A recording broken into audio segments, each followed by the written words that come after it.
The previous lesson, we introduced you to variables, and we also saw how we can increment the value of age and increase it by 10. So this is an addition.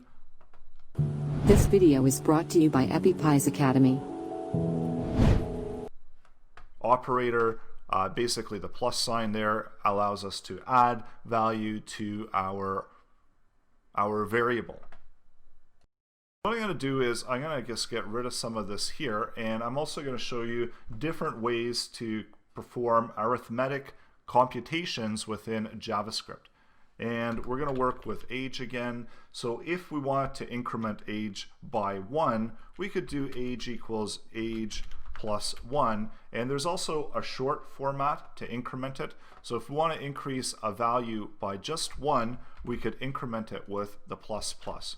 We can also do minus minus, so that is decreasing it by 1. We can also do various computations. And the beauty of variables is that we can actually add them together and we can multiply them and so on. So if I had multiple values there, if I had age 2, I could do something like age equals age plus age 2. And I'll show you what the output here is going to be. So the age plus, so originally we start out with 10.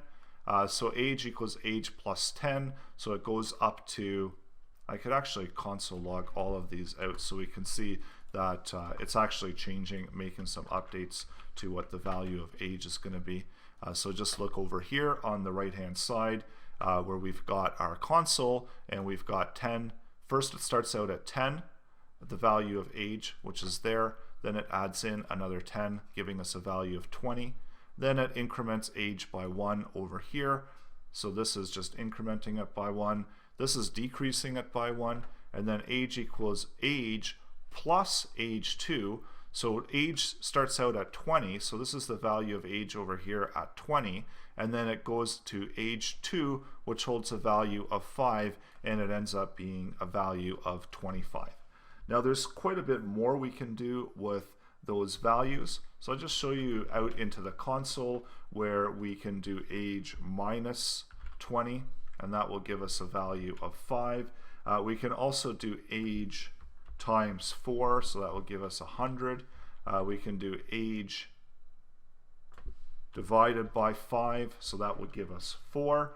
So there's quite a lot of options here that we can do mathematically with age. So we've got that constant value of age, and notice that it differs from what we're doing over here, because here we're actually updating that running value of age, as opposed to within the console we're just outputting that computation.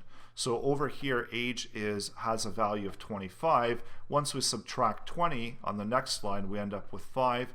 If we have 25 again and we multiply it by 4, we get 100. If we have 5 and if we have 25, we divide it by 5, we end up with 5.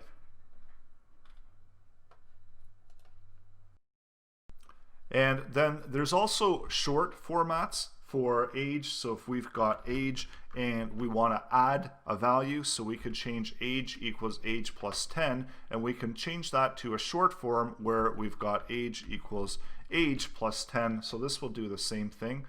We can also, so I should add in that console there so we can output it. And we can also do the same thing on subtraction. So we can do age equals age minus 10. So just to show you that first we're adding 10 to it. So remember again, the last left off value that we've updated, that we've assigned to age, is 25. And then over here we're adding 10 to it. And then lastly on this last line we're subtracting 10 and ending up with 25. And we can also use assignment operators when it comes to strings. So if we have something where we've got, so course name, and we're just going to say JavaScript. So if we have something where we've got a value for first name, so I'm going to just move this one down and I'm going to comment all of this out.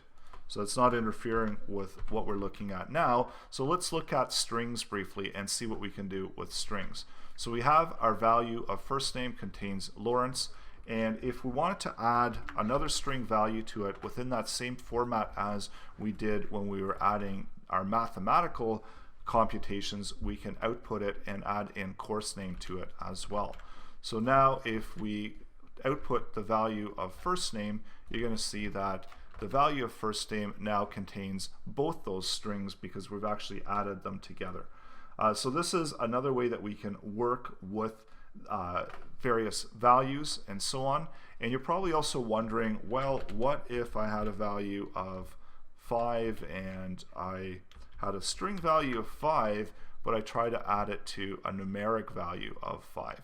So let's take a closer look and see what happens here. And in this case, if I've got a value of 5, so let's just console log that out. So now it's just going to do the computation. It's not going to do any addition, but what we want to do is we've got a value, so we've got a value of age, which is equal to 10, and we've got a string value of 5, and we want to see what it outputs. So what do you think is going to get output here? Do you think it's going to be 15, or do you think it's going to be 105? What do you think is going to happen in the console? And if you said 105, you are correct. Because what happens now when you take an integer value and you add it to a string value, or you add a string value to an integer value, you end up with a string value. And that's where we're getting 105. So it's not actually able to pull out that this has a value of 5, but it is able to see it as a string value and adding in age now as a string value. So that basically means that from now on this is treated as a string value, and that's what the output there is. And that's why we get and return back the value of 105. In the next lesson, we're going to look at some additional data types, and these data types are actually going to hold multiple values within one variable name.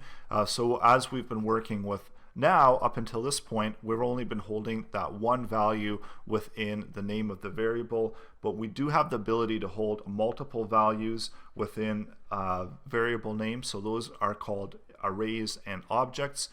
So we're going to look at those in the upcoming lesson.